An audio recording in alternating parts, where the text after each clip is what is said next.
Let's learn how to create an ad for a magazine. In this case, we're going to use a real location. This is the route of the Hiawatha. It's on the Montana-Idaho border. It's an incredible bike trail. I've never been there, but I'm excited to try it out someday. In the meantime, we're going to learn how to work with assets from a real location, how to use a branding that's already been set in place, and create an advertisement for this magazine. Right here called Flathead Living. So this is a real magazine. This is the spring edition that's already out. So you can see what the cover looks like. You can see this is a vertical ad. It's kind of tough to see, but it's kind of an editorial lifestyle magazine. There's a better shot of this tall vertical ad we can create. Or maybe we'll do a full page ad. Here's an example of the ad on the back of the magazine. And so we're going to gather some assets. I've already collected some text that we're going to use for this ad, as well as the dimensions that are required for this magazine. So we'll look at ad specs and following along a very detailed outline of what the ad has to be in order to work with their publication. It's going to be a lot of fun. You're going to learn a lot of great tips and tricks along the way. So let's go ahead and dive right in. To get started with our ad design, we have some very specific ad specifications to follow. So anytime you're designing for a client for an ad, they will hopefully already have this information for you. If not, you can contact whomever will be printing this ad to get this information. So we can create any one of these sizes you want if you want to follow along with the assets I provide and make something different. I'm going to show you how to create a full page ad just because I want to show you some different terms like trim, safety, and bleed. I'm going to zoom in real quick so we can see what this means here. All right, so starting with the bleed size, this is the actual size of the document we're going to be creating. We'll go ahead and use Photoshop for this. You could create the ad in Illustrator or InDesign. I feel like I have more design control in Photoshop, so that's what I'll be using today. That dotted line represents how big the file will be. This blue line, this trim size, represents how big the page will actually be once they trim it back. And we print beyond the border with what we call a bleed. It bleeds past, so that when we trim it, there's full color all the way to the edge. If we missed that trim, let's say we were going to cut right on that blue line, but we didn't have any artwork going past it, there's a chance if they're off even just a touch, you'll have a little bit of white on that edge, which is why we do a bleed. We bleed past, so there's plenty of room for margin and for error for the pages to slip around a little bit in production. The next is the live/safety area, and what that means is this red line represents anything that you don't want to get accidentally either cropped off or maybe hidden. Especially let's say this is a full page ad and it's the spine is down the left hand side. Well, because of where the gluing is on the book and how it's produced, it might be difficult to read anything beyond this red line. It might get stuck in that fold a little bit, or vice versa. If this sits on the left hand side and this spine's on the right, same thing over here. So this red line just represents kind of your fence, your safety area to stay within so you don't lose important contact information or other details, other content. So what I typically do, you can design past this with like a full color image or whatever, but any text, any web addresses or phone numbers stay within that red box. All right, so let's set up our file. The bleed size, so it's 8.625 inches wide. We do width by height, so it's always width by height here. Command C to copy that. We'll jump into Photoshop and create a brand new document. So I'm going to hit Command N to open up my new document window. Make sure you're using inches. Our width is 8.625 inches wide. Then let's jump back over to our PDF document here. And the next one is 11.125 inches. So that is our height, 11.125 inches.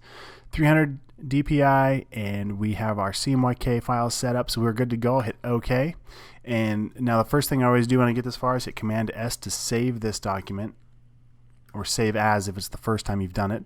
And I'll just throw this on my desktop for right now, and we'll call this mountain bike full page ad. I'll hit save. All right, now we've got our document set up, but what I like to do is actually set up my guides as well. So the next area we need to do is our live safety area to know where that bound is going to be. So I'm going to make a 7.125 inch box by 10.125, or 10, and that's 1/8 of an inch. So let's jump over to Photoshop, and I will create a new shape using my rectangle tool. I'll click and drag. It doesn't matter how big it is, because what I'm going to do is hit Command T to free transform this. And by default, it uses a percentage, but we can actually key in a physical dimension. So that was 7.125, and now if I type IN for inches, it'll force that to be inches. And let's look at this just to make sure. It was 7.125 by 10.125. So I'll make this height as 10.125 IN for inches. I'll hit return. Actually, I'll hit the enter key on my keyboard.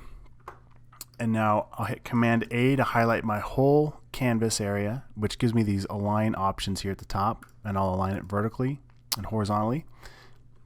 And now what I'll do is I'll jump into my layers panel here. My artboard's kind of, or my windows are kind of a mess, so I'm going to reset my essentials workspace. There we go. Let's drag this layers out here, and I'm going to, with this still marching ants selected here, I'm going to hit Command D to make to deselect my selection. Make sure this layer is selected, and if you don't see these numbers across the top, that's your ruler. I'm going to hit Command R, or go to View, and down here to Rulers. Let's turn on your rulers, because now we can drag down guides. Also make sure that you have Snap turned on, and what that'll do with this layer selected, we can drag down our guides, and it'll snap to whichever layer selected there.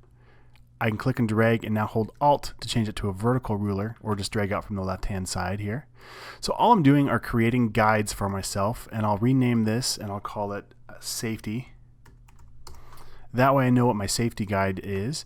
And then I'm going to duplicate this, Command J to jump cut it, and I'm just going to hit Alt Delete to fill it with black. It's just what happened to be on my foreground color. That way I see both versions here. And now I'm going to come back over to my Acrobat PDF here, and let's look at the trim size. So the trim size is 8.375 inches. So I'll just copy that by 10.875. So I'll come back into Photoshop, click once on this safety layer. I'm going to rename this to trim.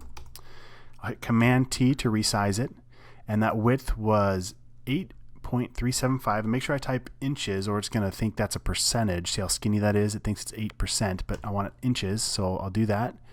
And then the height was, just double check one more time, 10.875. We'll paste that in, and again, make sure you put in inches. Hit return. All right, and now I know it's centered, but just to make sure, I'll hit Command A to highlight my whole canvas here. And now I'm going to align that layer to the canvas. Command D to deselect. And then I'm going to hit Command left bracket key just to put that behind. So we can see the red is our safety, so any content we don't want accidentally cropped off or hidden in the fold goes in there. And then the black layer is our trim, so I'm going to do the same thing here. I'm just going to drag in some guides, make sure that layer is selected so it snaps right to it. And the reason why we're doing this is because I don't want to have to keep that red and black box in here for right now. This was just to help me set up my guides. Now I can Command click, get both of those selected and put them in a folder, or hit Command G to group them. We'll just call this guides. Now I can turn this layer off, but I can still see my guide. So I know anything beyond this top guide is going to get completely cut off, and then anything in this area is going to be printed. But if we want to keep it safe, we keep it within these guides. Hopefully that makes sense, but now we're set up and ready to start collecting our assets for this file. So go ahead and save that one more time, and in the next lesson we'll start pulling in our assets. So now we've got our file set up, it's time to start gathering the things we need to create the ad. Now sometimes you have clients who are on top of it, and they'll provide absolutely everything you need, like their logo and photos and text, etc. And sometimes you have clients where they need a little more hand holding, and they need you to create the graphics for them. Since you're the graphic designer, that would make sense. So what do you do when you have a mixture of both and you need to get some of those assets? Well, let's see what assets we do have. I'll start here. I do have this text that we created. So we've got the title, and we've got some details, bullet list, and then information about where to find them online, things like that. That's great, but I have no images to work with. Well, luckily they do have a website, so I can jump to their website and see what images I can work from, or at least if I'm going to buy stock photography, what kind of images I need to try and find. So one thing to be careful of, if you're making a print ad, just about any photo you find online probably won't work, because when you go to print it, it won't look good because it's too low quality. We call it low res. It's not going to be a big enough file to print. So, but let's just see. Let's just poke around and see what we've got going on. I know I don't have this logo, so I'm going to go ahead and just drag this over to my assets folder here. So let's just click once and drag over to Finder. I'll hold there for a second, and I'll jump over here. And I'll just stash this into my Photos folder for now. So that brought in their logo. Now again, see, this is 32 kilobytes. It's tiny. It probably won't even work at all, but for the sake of the ad, we'll pretend like they give us a high-res version to work with. So we'll drop that in there. And then looking at what this area is, if we jump over to media, you're welcome to watch the video. They do have a video on it, but you can get a really good idea and understanding that it's downhill the entire way. It's only about a 2% or less grade.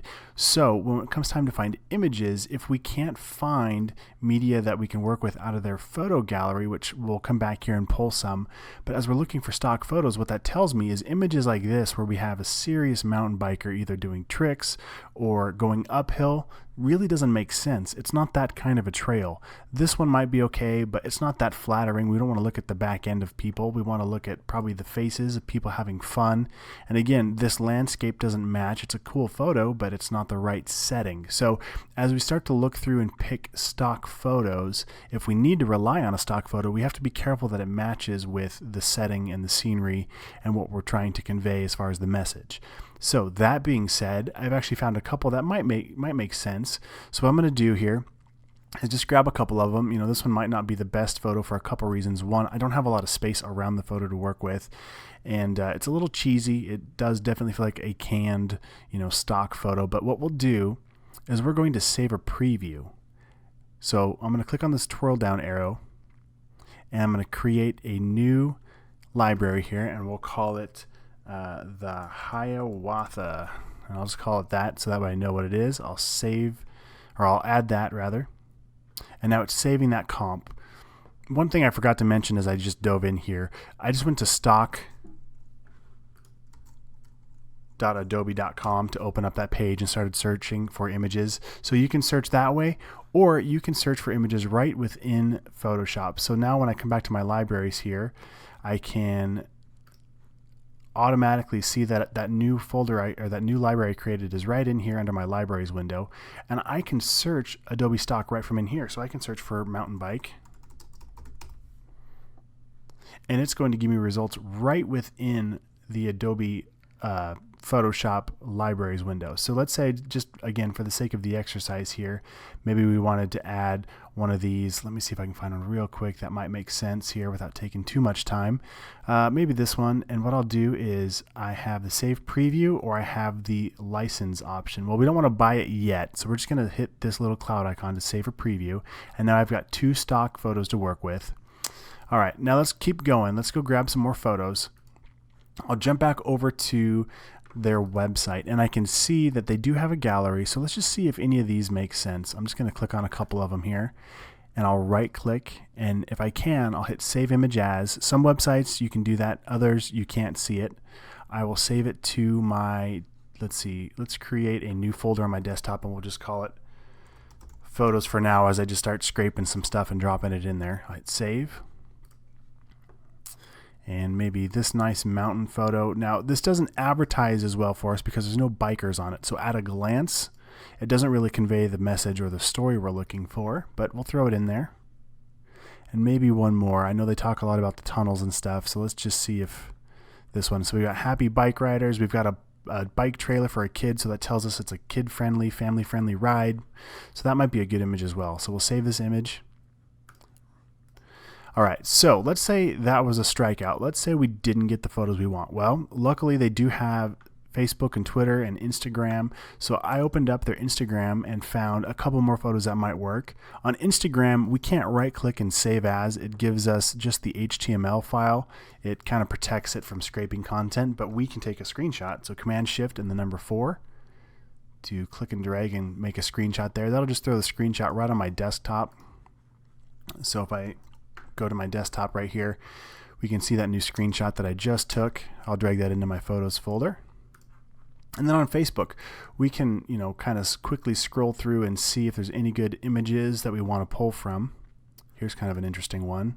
Looking down off of one of those bridges, I'll right click, save image as, and I'll throw that in that photos folder as well.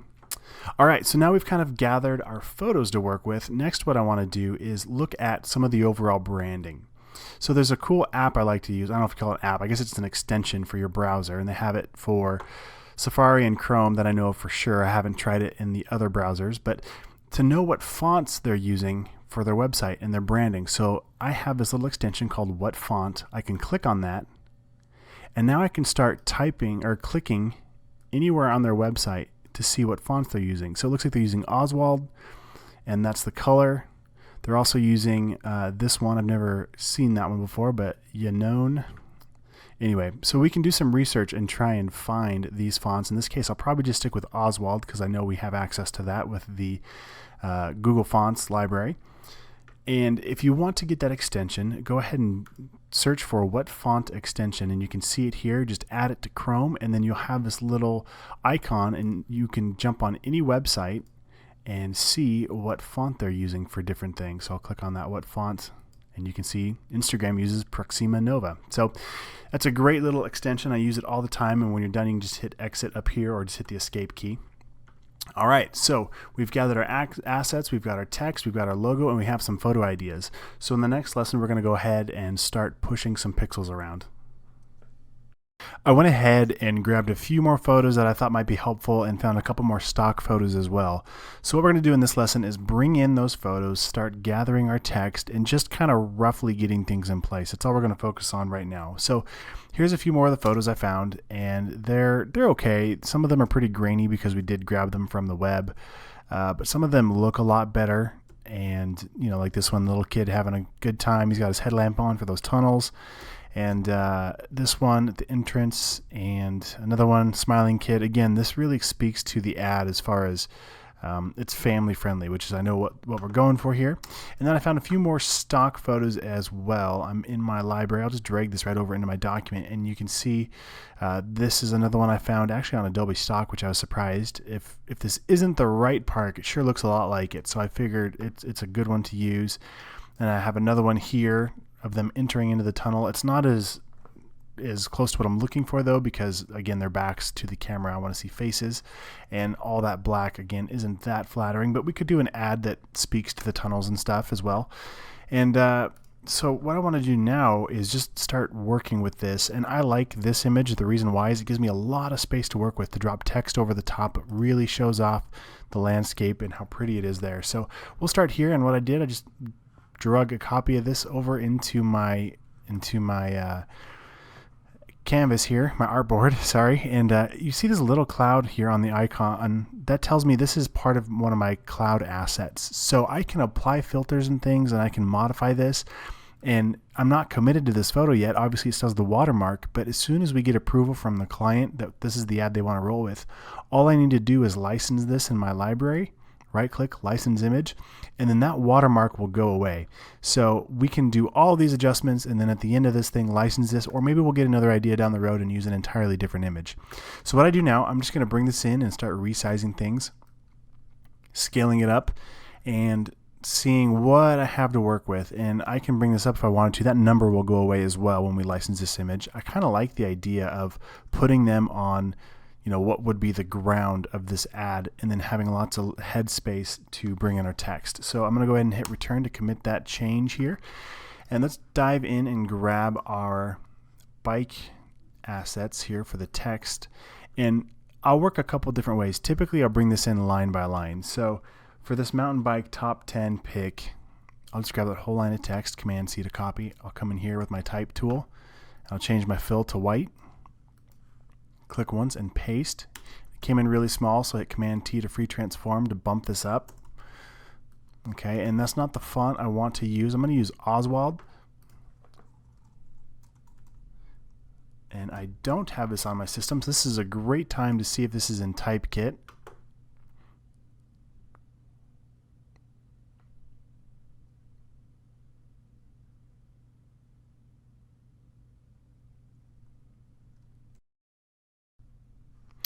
I'll do a quick search, and it's not in here, and I already knew it wouldn't be, but this was a good exercise. What happens if it's not in here? Well, let's do a Google search for it. And I already know it's going to be in Font Squirrel or as a Google font here. We could do either one. I'll just show you Font Squirrel since it's here. This is another great resource for free fonts that you can use in any project. So here's Oswald. I'll go ahead and download this TrueType font. That's what TTF stands for, is TrueType font. And once it downloads, I'll click once to unzip the file. I'll highlight all of these, hit Command O to open them all at once, and then install the font.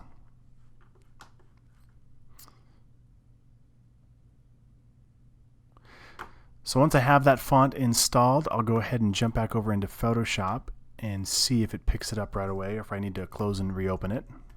There it is, Oswald. Now that's Oswald Stencil Bold. So this is close enough to that website font, so I'll just drop this in for right now as a placeholder to get our title in there. And then I'm going to start bringing in the other assets here.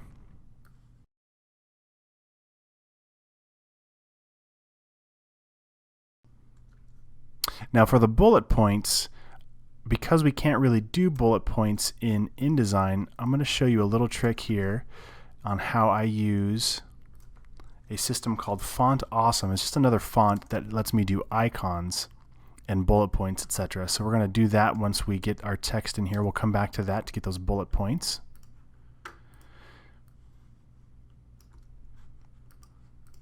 So I'm just copying and pasting, and then Command T to get my free transform, just to scale stuff up a little bit and get it close to what I'm looking for here. Let me go ahead and just hit fast forward here so you don't have to sit here and watch this whole thing.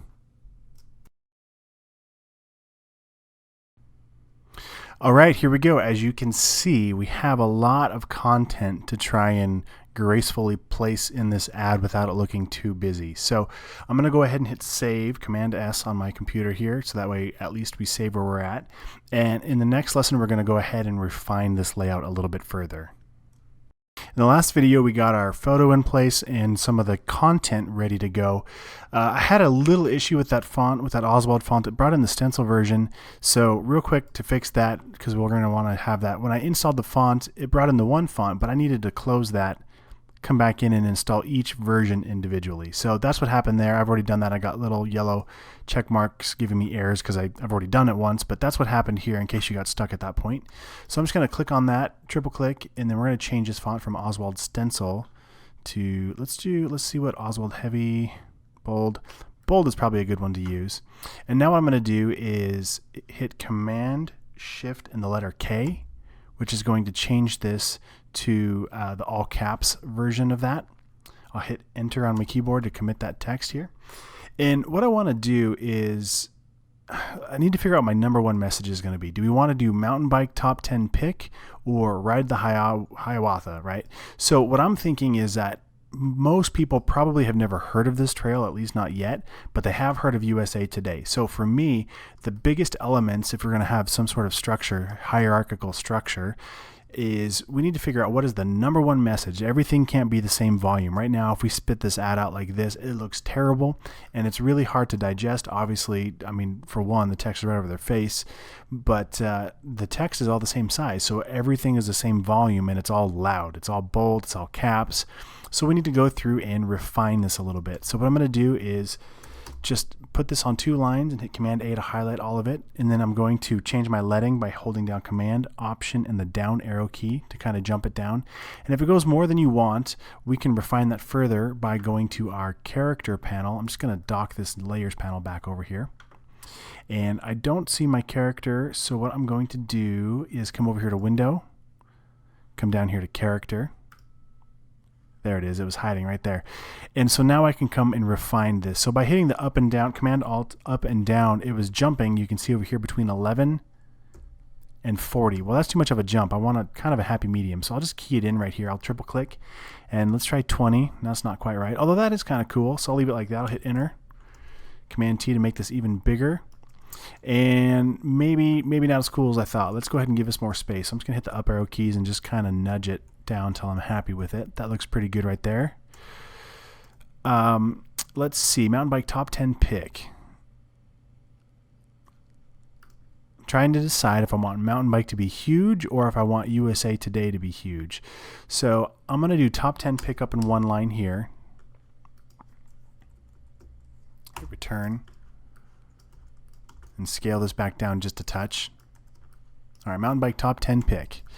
Now I'm just going to triple click this first line, hit Command Shift and the comma key to kind of step this up bigger or smaller.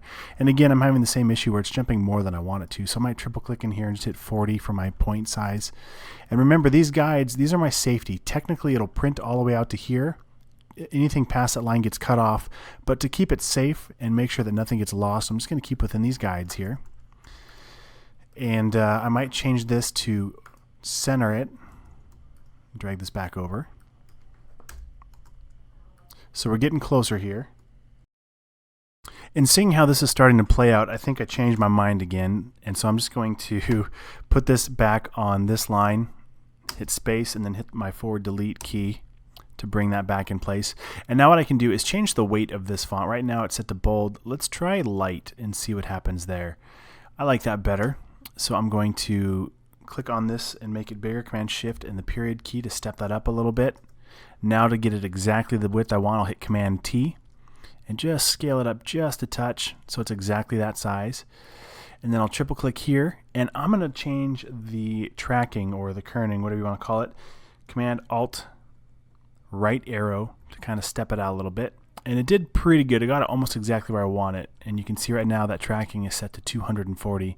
If I wanted to, I could refine that a little bit further, but I'll call it good for now, and I'll hit enter. So I'm pretty happy with that title at the moment. You know, the other thing I might change, if I go back to their website here, they're not really using the italic version. They're using the non-italic, the regular version. So I'll jump back over into Photoshop. I'm going to go ahead and triple click this top text, click on my drop down for my font, and I'm just going to hover to kind of see which one I want here, because it looks like the names aren't very helpful. For example, I'm seeing Oswald Demi Bold here, but that's an italic or oblique font, and the one right below it is regular. So obviously the naming didn't help me out too much here the way this font came in. So I'm going to just kind of hover till I get the one I want. I like that super bold, so Oswald Heavy. I'll click on that. And I'll triple click on this line below it. And I like the italic or the oblique version better, but again, we're trying to match the branding and kind of keep it all consistent here. So I'm just going to scroll. There we go. That one looks pretty good. So this is Oswald Extra Light. I'll click once on there. All right, we're getting there. Triple click here, Command Shift and left comma key. That's too small. Right comma is too big. So we're between 50 and 57 points. So I'm just going to triple click in here. Let's go 55. How about 56, 57, I'll do 56. All right, that looks good to me. And this bottom one, triple click to grab that. Let's put it at 43 where I thought I saw it. Let's go down a little bit to 40. All right, and as you can see, you can just nudge and chip away at this stuff way more than you need to. So I'm just going to get it close, call it good. I don't want to bore you too much. All right, so we got our title in. That took a little bit of time here, but I'm happy with it. And let's see what else we can do here. All right, so let's work on the bullet list. Actually, let's work on this and the bullet list here. So I've got my list. I'm going to triple click on that. Actually, that didn't work, so I'm just going to click once in here and Command A to get everything. And let's change our leading up here to auto, which will put it to the font's default height. We'll start there. And then we need to find a secondary font. So maybe we'll use this Oswald that we used up here. Let's just look at this one more time. This is Extra Light. So I'm going to click back in here, Command A to highlight all of that. And let's find this Extra Light. Now, the problem, or something we need to be careful of, let's see, maybe we'll use medium instead, is that where you're printing white on top of a color, so the ink around it is going, you know, as we print this, the ink is going to want to try and bleed in towards these areas. So sometimes if you're going to do a reverse out like this, you want to have a little bit of a heavier font, especially if this is going to get much smaller, which we are going to make it smaller. Right now it's at 13 point. Let's go ahead and put it up to 14. We'll call it good. I know that's going to be a really good size for us. And then highlight this, and I'm going to change from auto to, I'm just going to hit Command Option and the down arrow to see where it jumps to. That's way too much, so let's put it back to like 25, and we'll start there. So I just wanted to space it out just a little bit just to give it some breathing room here. And now in the next section, what we're going to do is use a font called Font Awesome. So I'm just going to bring that in the next video so we can create some icons for this bullet list. All right, for this section here, we're going to take a tiny detour and talk about bullet lists in Photoshop. because you really can't do a true bullet list in Photoshop without some, magic fine tuning here. This is where InDesign would have been a much better choice for layout because of the way InDesign handles text and can do things like that. But I would prefer the power of Photoshop for everything else, so I'm willing to work with this bullet list. So what we're going to do is, if we wanted to just straight up make a bullet list, I'll click in there and hold on the Alt key and hit the number 8. So Alt 8 gives me that traditional bullet point character. Okay, so I could come in here, Command C to copy, and then just click and paste, Command V to paste in front of each line, which is fine. It's not ideal way to work. And the other thing I notice here too is I auto corrected this when I type this up. So let's change this to Rails. It's Rails to Trails. Okay, that's where we converted a bunch of train tracks into trails for people. So anyway, so we got our bullet lists in, which is fine, but I mean, it's not that compelling yet. So what I want to show you is this thing called Font Awesome. So go ahead and Google Font Awesome, and it's going to be the top result up here. And then it's got this big download button right here in the middle. We'll click on that, and they're going to try and take you to Fort Awesome, which is a really cool service you can check out later, but it is a subscription-based service, so we don't really care about that right now. No thanks. We just want to download Font Awesome. So once that's done downloading, you're going to get a zipped folder, and inside that is the font we want to use to install. So I'll go ahead and unzip this folder here in my downloads. And when it opens up, we're just looking for the font. So we'll click on the fonts folder and then install this TTF file, this TrueType font, and then you should be good to go. You have the font installed. Next, we want to take a look at the actual Font Awesome cheat sheet. So just Google Font Awesome cheat sheet, and you should find this. And this is a reference of all the glyphs or the characters within that font. So what I'm looking for is something with a little more style. So I'm just going to grab this double right angle bracket. I'll hit Command C to copy that glyph I mean. I will jump over to Photoshop and I will highlight this bullet character and hit Command V to paste. Now, what happened here? We see this little box with an X through it. Well, Photoshop doesn't know how to display this, so it tries to, we were using Oswald, but it just defaults to Myriad Pro trying to help us out because it doesn't have that glyph character in the library. It doesn't know what to do with it. But once you've installed Font Awesome, we can just search for Font Awesome up here. Click on that, and now it displays that image just like we wanted to. And the reason why I had you pull up the cheat sheet is you can see there are a lot more icons we could use, such as this mountain one I just copied. So all downhill, this is actually, let me just, let's see, a better way to work. Well, we'll just click right here and do Font Awesome again. We'll click on that. This is actually a graph, but you know what? It's pretty close. It could work for an all downhill situation. So what I would do if I was going to apply more of these, I'll just highlight that, Command C to copy, and then paste these in. And then if I wanted to bring in, say, a unique one for each one, I'm just going to grab any of them real quick for the sake of the demo. Now that this is already Font Awesome, I can Command paste, and it'll keep that font for it. So anyway, so that's our bullet characters. Now the next part of this is actually styling our list in a way where it works if we had more content. So what I mean by that, let's say we wanted this to be on 2 lines of text. Well, if I click in here and hit return, it's going to change the whole paragraph. Let's change this leading here. It's going to bump this down, but I want this text to stay up top right next to it. So I'm going to click once here, hit delete. Now I'm going to hit shift return. And now what I can do is change my leading for this line to get it how I want. Let's tighten that up just a little bit more here. So all I'm really worried about now is how these first 2 lines of text work. And again, I hit shift return, not just regular return. Now I'll highlight all of these. I'm going to jump over to my paragraph tab, and now I'm going to add space between each paragraph. So as I scrub this down, you'll notice that the leading stays the same, but the paragraphs jump. So it doesn't see this as a paragraph. It sees it as 2 lines of text since I hit that force break, that force return by holding shift return. Okay, and now I can space these out. So it just looks better. Now the next thing we need to address is I don't like how this text jumps underneath the bullet character. I want it to fall between the next line. So hit Command A. And I'm going to scrub, let's see, we're going to play with this just a little bit here. I'm going to scrub this top line negative until it falls in line with the text below it. So that's a little bit better here. I'll go ahead and hit return, and that is how I would create my bullet list. Now you'll notice one other thing is depending on where your text falls with other text below it, let's say we're not using a bullet list in the next line,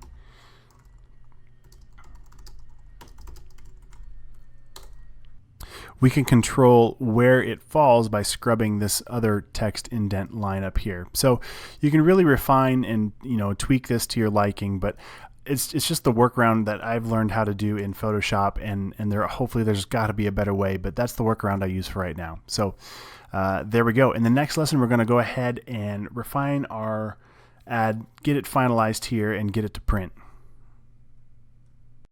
All right, now we just need to do a couple more things to get our ad in place, looking good.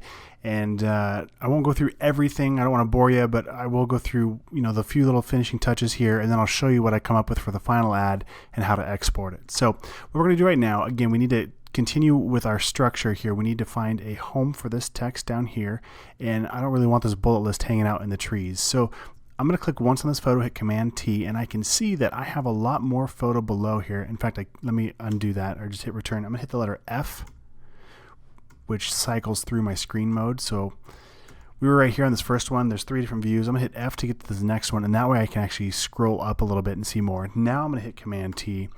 Anyway, I can see here that there's a lot more image down below. So what I'm going to do is click and drag up a little bit, holding Shift, and that way it keeps it in a straight line. So I want enough space below to kind of put my text here, but not lose a lot of what's going on up here. So now I'll hit return or hit enter to commit that transition, that transform. And ride the Hiawatha. This probably needs to be in there, but it doesn't need to be that huge. So I'll bring this down a little bit. And I'm going to play with this title. And a cool effect you can play with is the blend mode. So with this title selected, I'm going to double click, not on the name, I don't want to rename it, and I don't want to edit the text, but I kind of off to the side on that layer, I'm going to double click and it'll bring up my layer style. And what I can do is change how it blends with the underlying layer. So I'm going to bring this dark up a little bit, and what's going to happen is it's going to start cutting into my text. Pretty cool, huh? So, sorry, that was super cheesy, but it's really cool. So I'm going to drag this back just a little bit. I'm going to hold down Alt and split those so I can kind of get more of a smooth transition here between the darks and the lights, and bring it right about there. Awesome. Love it. I think it's great. We'll leave it like that. Just to add some visual interest, maybe nudge it up just a touch here. There we go. Just little things like that kind of help your ad stand out. So now I'm going to work on this text a little bit, and we could do the same thing here where we knock out the text behind their helmets, maybe with a mask. So I could click right here, bring it down, click once, make sure we're on that layer, and then click down here on this mask. So we're going to add a mask to it. So anything I paint with black will hide, anything white will reveal. So we're painting with black on top. I'll hit B to get my brush tool, hit the left bracket key, the one next to the letter P, and now I can, to size it smaller, and now I can kind of paint over this to bring his head back in front of the text.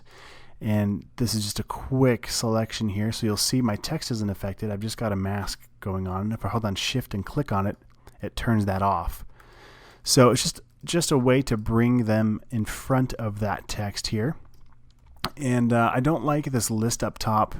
I'd rather it be down a little bit. So we can bring all these down below and start making them smaller and refining the layout a little bit more. And then the next thing I'll probably want to do is we could leave it like that, leave it nice and big and bold and beautiful as far as the image is concerned, kind of uncluttered. I'll clean this up a little bit and I'll show you what I come up with.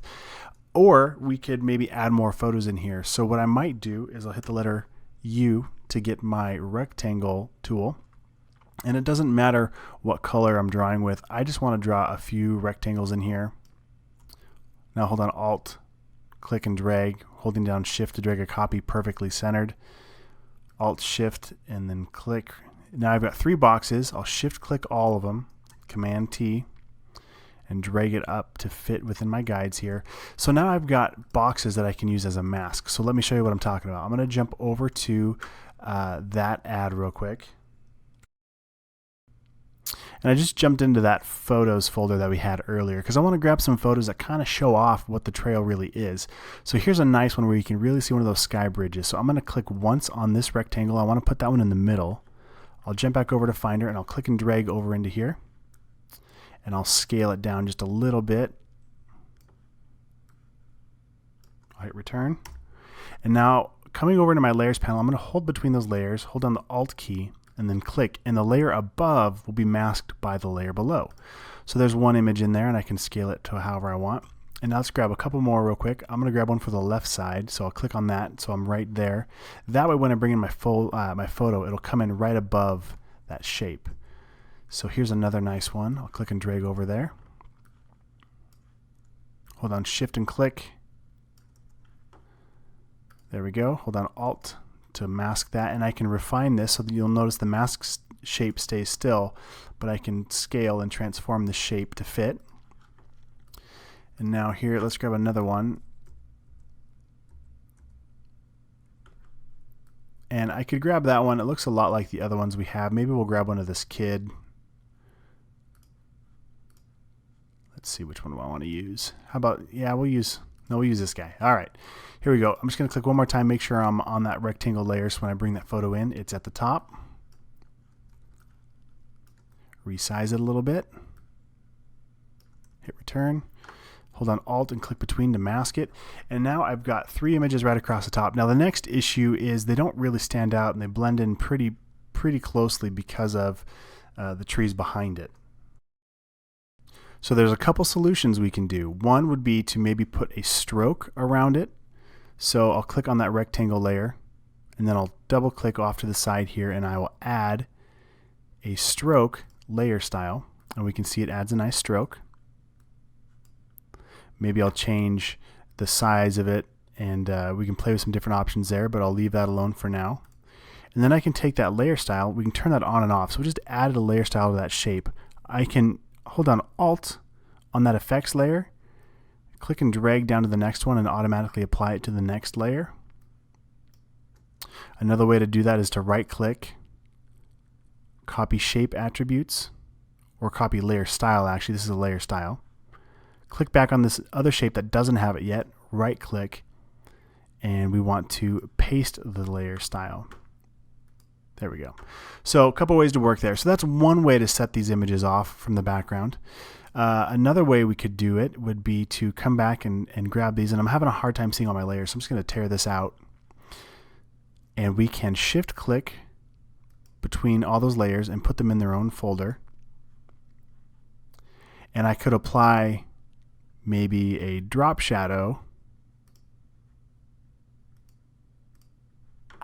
to help it stand off a little bit further, and it's kind of tough to see right now. I can make it a little bit darker, maybe make it spread out a little bit more, and you're starting to see where it adds that drop shadow. Now personally, I'm not a huge fan of where this is going, but I did want to show you at least one way you can make this stand off of the background. So I'm going to turn off that drop shadow, though I don't like where it's going. Maybe we put a layer below it. So I'll command click. That way I get a layer below the one I had selected. And maybe I will put some sort of shape behind there. So maybe I'll draw a selection here and hit D to get my default colors, and hit command delete to fill it with my background color. And now it's filled with a white bar. So also not quite the right fit for this. So let me jump over to their website real quick. Let's see what they did. They have, you know, this nice texture in the background. So we could mimic that texture or find something really similar. I'm going to exit what font here. But I'm just going to take a quick screenshot just to kind of grab it as a sample. Command Shift and Command Shift number 4. And then if I hold the space bar, I can move the selection around to get it perfect. I'm just going to hold down Control to copy it to my clipboard. Come back over here, Command V to paste it, Command T to free transform. I'm going to rotate it, holding down Shift so it's perfectly at 90-degree angles. And I'm going to scale it up a little bit. So this might not print that well, but at least I can see if it's a direction I want to pursue, if this is going to work and help make it stand off a little bit. So that's another way we can do that. So what I'm going to do now, I'm going to go ahead and pause this video. I've given you a lot of tips and tricks. I'm just going to work through this ad, kind of finish it up to where I would want to ship it, and then I'll bring it back up and we can learn how to export this for press. All right, so I've got the final ad here, and what I'm going to do in this video is show you how to get rid of that Adobe stock watermark in the background, and then how to export this for press. At the end of the video, we'll do a quick rundown on the design decisions that I made. So first things first, let's go ahead and get rid of this Adobe stock logo right here. So what I'm going to do is click once on that layer to get my mountain biking image selected. Now, because I never rasterized or flattened this layer, it still has that tiny little cloud icon at the bottom right. What that means is it's still syncing to the cloud as a smart object. So what I can do is in my library up here, I can right click on that image, click on license image. Then it's going to ask me if I want to use one of my licenses that I have available. And I'm going to go ahead and click on the OK button. And now it's going to start syncing right here. It'll show a little check mark that this is indeed licensed. And then as soon as it's done syncing, it's going to automatically take that watermark off of my background image. There we go. Just like that, the watermark is gone. I've purchased that image, and now it's going to be a high-res image that I can use when sending this to press. So how do we send this to press? Actually, it's pretty simple. What I do, first and foremost, though, I'll come up here to Layers, and I'm going to click on Flatten Image. And the reason why, I'll go ahead and discard hidden layers here. And the reason why is I don't want the text to accidentally get moved, or I don't want to have to worry about the printer having the right font to print this or anything happening. I want to send this as a flat image. That way there's no chance that anything gets messed up once I send this out. I know that everything is exactly how I want it. So I flatten this image. I'll go to File. I'll go down to Save As. And typically the best file format for print is going to be a PDF in this case. So I'll choose PDF. Actually, in this case, it's Photoshop PDF from my format bar. And I'll just save this right to my desktop for now. And again, it's mountain bike full page ad dash final. I'll go ahead and hit save, making sure that we've got this color profile selected. And that's it. You've just created your first ad. Oh, one more thing here. Let's go ahead and turn off preserve Photoshop editing capabilities. We don't need that in this case, so I'll turn that off. I'll go ahead and hit save PDF. And there we go. Now that's it. So we have our new PDF file that'll be saved to the desktop, and you're good to go. You've made your first ad, so congratulations.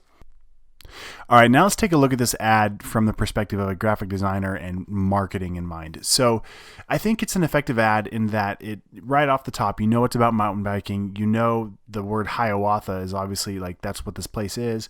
And then on the bottom right, the call to action, you know, if you need more information, here's the phone number.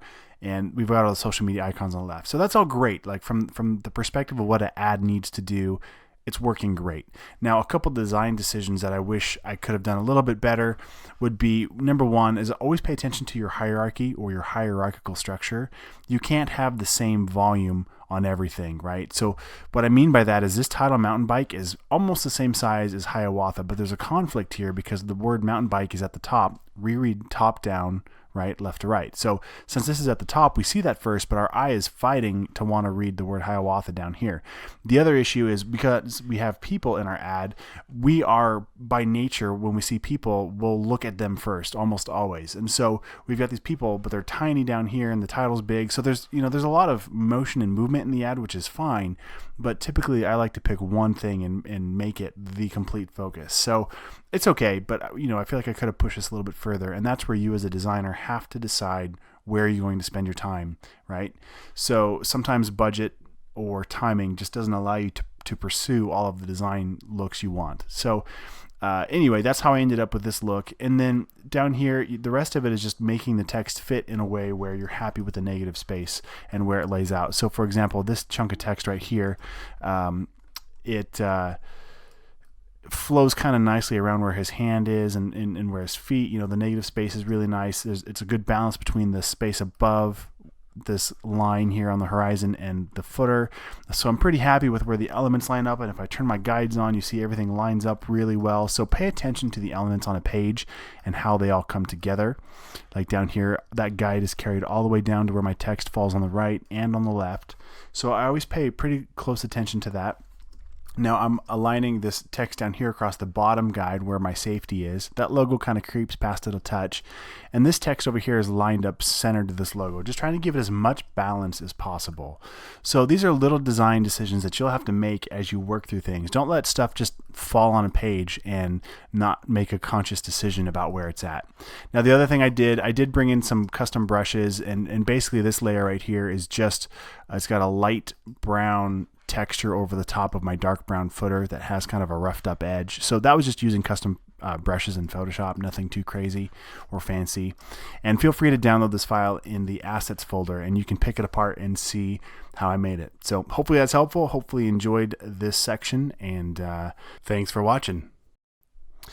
So I showed you how to make a press ready file, but now I want to show you how to share the design file, the editable file. So really the main thing I want to show you is that because we used an Adobe stock image, it's actually linked through the cloud. So I've got this little cloud icon, and had I used any other graphics, let's say any logos or anything else, had I brought them over from my Creative Cloud library, they would all be links. They wouldn't actually be directly embedded into this file. So when I go to share this PSD document, those would be missing graphics or missing assets. So there's two ways to fix it. One would be to simply embed that layer. So I'll right click on this image and go down to embed linked. I'll click on that, and now it'll turn this from a cloud element into a smart object, and it'll maintain that visibility in that layer, in that document, so you can just share the one document and you're in good shape. I'm going to hit Command Z.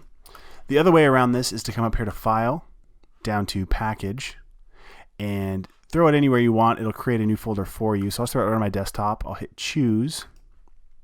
And what it's going to do is package up all of the links and all of the assets for this document. So it made a new folder for me. It created a links folder for me where we have that JPEG layer that will be linked up when we open this new PSD. And then we also have the editable PSD file. So that's great. Now, one thing that I see here that it didn't bring with me is fonts. So if you remember at the beginning of this, we used the font Oswald, which is not currently included in our type kit. So you would want to make sure that you send that font along too, just in case the person who's opening this up didn't have that font to use. Other than that, that's pretty straightforward. So hopefully that helps you out. The last thing I would do would right click on this and compress it or send it to a zipped folder just so it's easier to share.